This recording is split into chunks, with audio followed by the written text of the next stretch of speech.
বিসমিল্লাহির রহমানির রহিম। Hello everyone, আসসালামু আলাইকুম। আমি Sajia Saifu Chowdhury, inter first year, Gachbaria সরকারি কলেজ। সাসাস নিয়মিতভাবে নানান প্রতিযোগিতার আয়োজন করে যাচ্ছে। সাসাসের এবারের আয়োজনের বিষয় আমার লাইব্রেরি, আমার পড়ার টেবিল। আমি প্রথমেই বলবো আমার ব্যক্তিগত লাইব্রেরির কথা।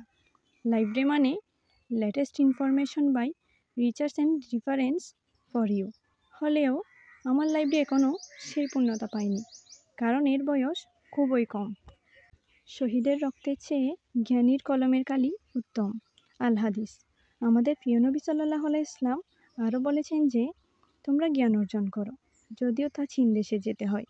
নিশ্চয় জ্ঞান অর্জন করা প্রত্যেক মুসলমানের উপর ফরজ, এবং নিঃসন্দেহে ফেরেশতাগণ জ্ঞান অন্বেষণকারীর সন্তুষ্টির কারণে তাদের পাখা বিছিয়ে দেন।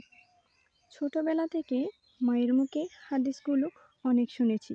বড় হতে হতে উপলব্ধি করেছি জ্ঞানের পিপাসা মেটাতে পারে একমাত্র লাইব্রেরি। একটা ছোট উৎসাহ অনেক বড় স্বপ্নের জন্ম দিতে পারে। তাই এসএসসি পরীক্ষার পর থেকে একটি ব্যক্তিগত লাইব্রেরি তৈরির উদ্যোগ নিয়েছি। আমার এই উদ্যোগকে স্বাগত জানিয়ে আমার অনেক আপনজন আমাকে কিছু বই উপহার দিয়েছে। বই কিনে কেউ কোনোদিন দেউলিয়া হয় না। সৈয়দ মুস্তাফা আলীর এই উক্তিটি মনে প্রাণে ধারণ করে আমি আমার টিফিনে টাকা বাঁচিয়ে কিছু বই কিনি আমার পছন্দের লেখকদের।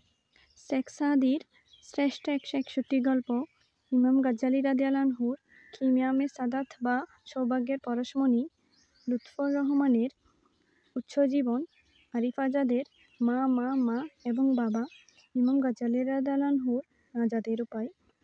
এছাড়াও আমার সংগ্রহে রয়েছে আরও কিছু বই। আমার পড়ার টেবিল।